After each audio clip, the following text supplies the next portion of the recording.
Alright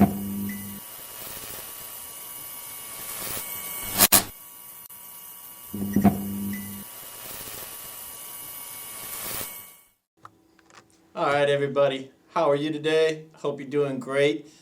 We're going to tie a rather simple fly. I know, it's strange, but every once in a while, simple bugs just get it done, and this is definitely one of those, so stick around. You're going to want to get in on this one. Alright, so in the vise today, we've got the Ahrex FW555, and this is the size 10. For the bead, we've brought in a bunch of the missing SKUs that we were missing for the slotted beads especially. So this is the slotted tungsten.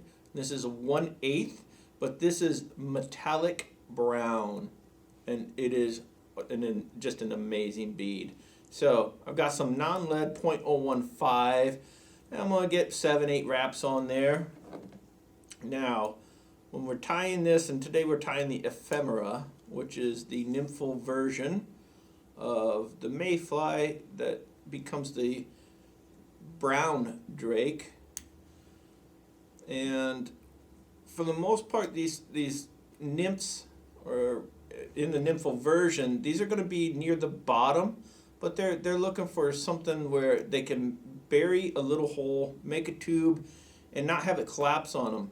So they're not everywhere, but if you do a lot of lake fishing, especially a healthy lake system, and especially on the western half of the United States, you're definitely going to run into some brown drakes. Toward the eastern side, the green drake is more prominent, and for that you can tie a different little olive body, all that good stuff. But we're concentrating on the western hatches here for today, and so that's why we're tying the Ephemera. Alright, so for the thread, I've got some Camel UniThrea. This is 6/0. I'm just going to trim that off like so. Real simple fly here, like I said, and all we're going to do is bring our thread all the way back down to where the flat portion of the hook stops, right about there. So you can see I'm halfway between the hook point and the end of the hook shank itself, but on the curve section. So we're just staying on this flat part up here. Alright, I'm going to make a few wraps right over themselves on the end here. And as you see, the thread is still moving a couple directions, and what happens is you're building just mini versions of an X wrap on top of itself. And once you have a little bump there, that's it. What this bump is going to do is we're going to use these Mallard fibers for the tail, but that bump, once you tie the thread back down to that bump, it will force all those fibers outward, and they will splay for you automatically. So this is a Nature Spirit mallard, and this is a flank feather. Just going to cut a section out there, and I'm not counting fibers like if we were tying a pheasant tail and you pick 3 feathers and all that for the tail. I'm just going to grab a group here, make them roughly the same length as the body, and then tie them in, keeping it on the top of this shank, but of course, since this is going to be riding hook point up, this will become the bottom. So as you can see, nothing crazy for that tail. Using that bump, it splays those fibers. It's not a pretty tail, but it is modeled much like the naturals, and it's just going to get it done. This is such a cool little fly. And this is one that Dave Hughes has in a couple of his books. As far as origin, I'm not 100% on this exact one. I will probably have to give Dave credit for that. But here we go. So now we're at the tail again. So to begin this body, I've got some of the new Spawn light yellow Simi seal. And when you dub this on, you'll see that it's going to have just hints of yellow and almost a creamish look. And I'm not going to go up and dub back and forth on this. I'm just going to start with this light yellow, and that's going to make up the majority of our body, is this light tone. A lot of these mayflies, they don't have real dark bodies, especially in the nymphal form. So you don't need to always go dark to match what the vegetation is. Oftentimes they're hiding when they have that light coloration.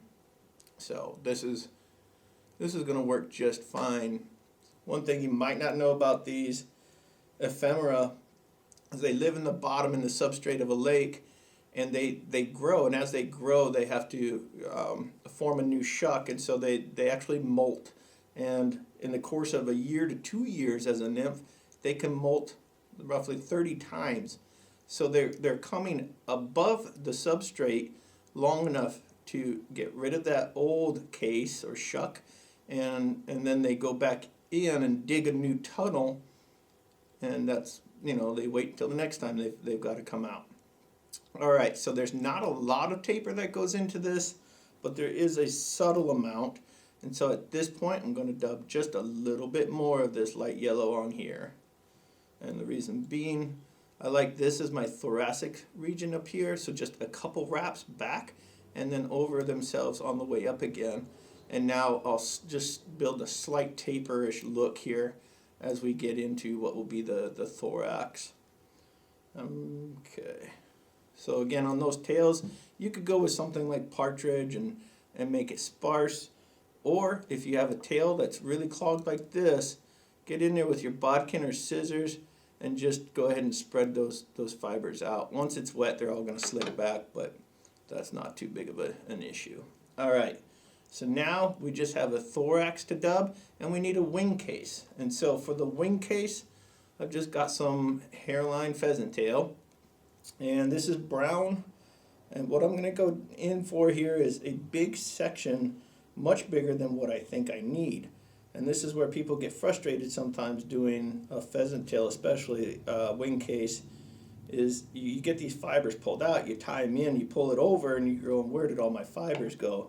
Well, there's some twisting and turning that happens in that process of tying it in, and your fibers are just getting wrapped over themselves. So you've heard me say this once or twice, but patience is the key here. So you see just how big that is. If we compare it, like that'd be way too big for that bead, but once we've got this tied in, it's not going to be nearly as big as we think. So one soft wrap is 2 soft wraps. Make sure all my fibers are on what will be the top. Any of these that get stuck here, go ahead and bring those above that hook point. I'll loose one there before tying the rest of them down. And then simply a matter of deciding how far back you want this wing case. And for our purpose today, we want a solid 1/3 of this fly to be that thoracic region. And that's going to work for us pretty good right there. And get all these tag end fibers cut out, like so. And now I'm going to switch over into the regular yellow spawn Simi seal. And now for this one, I do want to do a back and forward passive dub.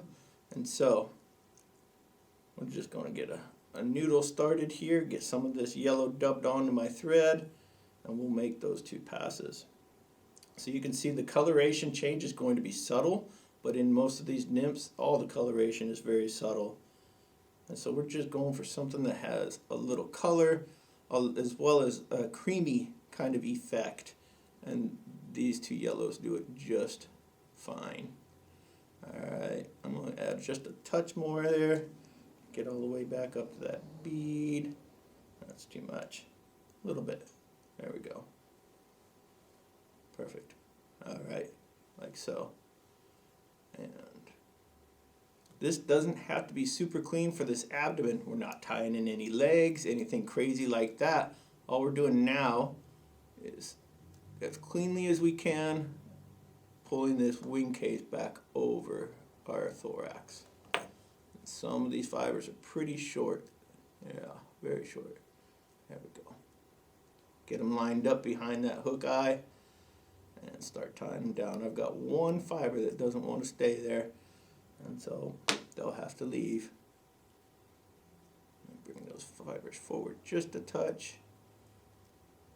And get them really smashed in there. Alright. Let's get rid of that one nasty fiber.